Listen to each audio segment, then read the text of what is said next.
Bitalk, aplikasi grouping konseling dengan sistem pakar metode case-based reasoning berbasis mobile sebagai media layanan bimbingan konseling di era pandemi.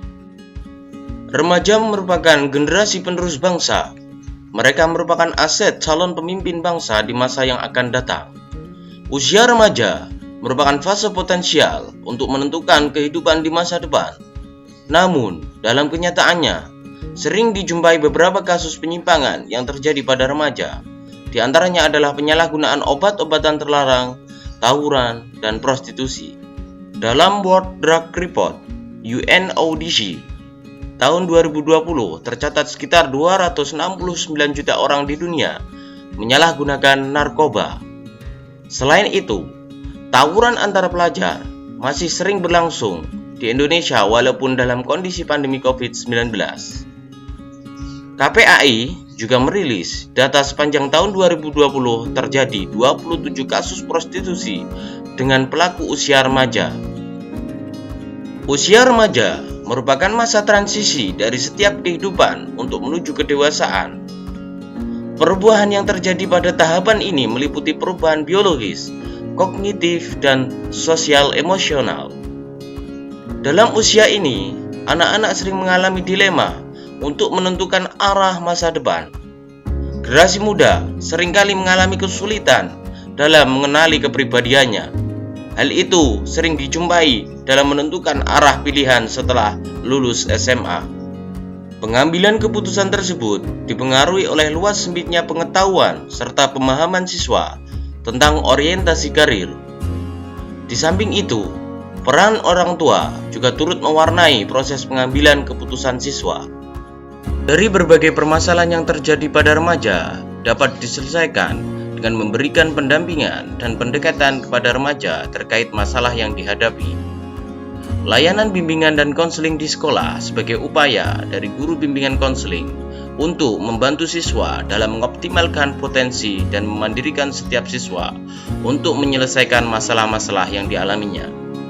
Di era pandemi, layanan bimbingan dan konseling terhambat karena adanya anjuran menjaga jarak, sehingga kegiatan belajar mengajar dilakukan dengan sistem daring. Setelah dilakukan survei pada 50 pelajar tingkat SMA, diperoleh hasil bahwa sebagian responden menganggap kegiatan bimbingan konseling tidak efektif akibat adanya COVID-19. Selain itu, berdasarkan hasil wawancara dengan guru BK, diperoleh hasil bahwa guru BK kesulitan dalam mencari media yang tepat dalam kegiatan bimbingan konseling di era pandemi. Guru BK juga mengeluhkan kendala yang terjadi pada bimbingan dengan model daring, yaitu guru BK kesulitan dalam melakukan pemahaman karakter dan diagnosa permasalahan psikologis pada peserta didik, di mana kegiatan ini biasanya dilakukan secara tatap muka. Berdasarkan permasalahan tersebut, kami, tim Barokah dari Universitas Negeri Malang, dengan saya, Ainun Naim, sebagai koordinator proyek. Saya Putri sebagai analis. Saya Itu Sukita Ibrahim sebagai app developer. Saya Ahmad Azik Syibal Farloni sebagai video creator. Di bawah bimbingan Bapak Wahyu Nur Hidayat MPD, dengan bangga mempersembahkan sebuah aplikasi layanan bimbingan konseling, Bitalk, aplikasi bimbingan kelompok berbasis sistem pakar case-based reasoning. Pengerjaan aplikasi didasarkan pada analisis kebutuhan sistem oleh mahasiswa teknik informatika. Pengerjaan sistem pakar dilakukan dengan melakukan kerjasama dengan ahli bimbingan konseling dan pengembang aplikasi untuk memperoleh sistem pakar diagnosa yang tepat untuk proses bimbingan konseling. Dengan adanya kegiatan ini dihasilkan sebuah aplikasi bernama Bitalk yang merupakan sebuah solusi media bimbingan konseling di era pandemi. Tujuan dari pengembangan aplikasi ini adalah terciptanya aplikasi bimbingan konseling kelompok sebagai upaya optimalisasi layanan bimbingan kelompok di era pandemi. Selain itu, dengan adanya aplikasi ini diharapkan mampu menjadi media bimbingan konseling untuk meminimalisir terjadinya degradasi karakter dan moral pada remaja.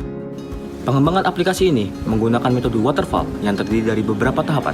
Tahapan-tahapan ini antara lain analistik, desain, implementasi, testing, deployment, dan maintenance. Pada tahapan analistik dilakukan pengumpulan data pengguna dan data aplikasi untuk membuat sebuah sistem aplikasi. Selanjutnya, pada tahapan desain dilakukan untuk pengembangan sebuah alur sistem dan juga pengembangan sebuah prototipe.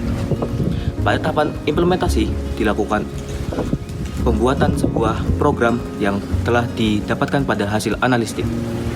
Selanjutnya, pada tahapan testing dilakukan untuk uji coba fitur-fitur yang telah dibuat pada tahapan implementasi. Yang terakhir, deployment dan maintenance akan dilakukan sebuah pengembangan sistem yang telah didapatkan pada hasil testing tersebut. Untuk menjalankan aplikasi, activity pertama adalah tampilan splash screen dari aplikasi BitTalk.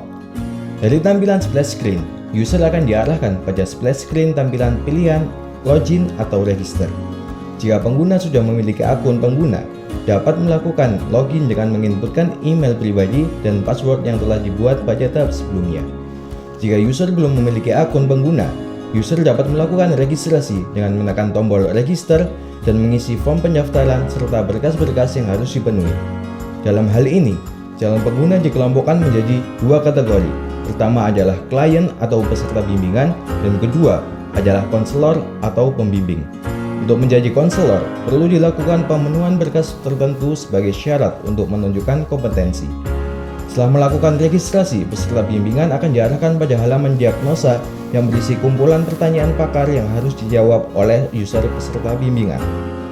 Hasil diagnosa melalui sistem pakar ini nantinya akan diserahkan ke konselor sehingga nantinya akan dijadikan acuan dalam melakukan penanganan pada peserta didik.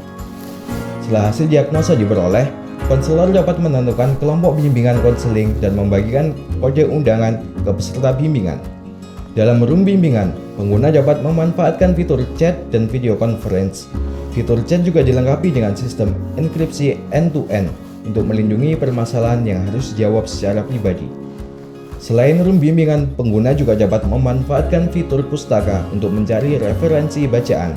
Untuk menambah motivasi antar sesama pengguna, dalam aplikasi ini juga ditambahkan slider motivasi yang berisi kata-kata motivasi yang diinputkan oleh sesama pengguna sehingga dapat saling memberikan semangat. Berikut merupakan gambaran penggunaan aplikasi BitTalk.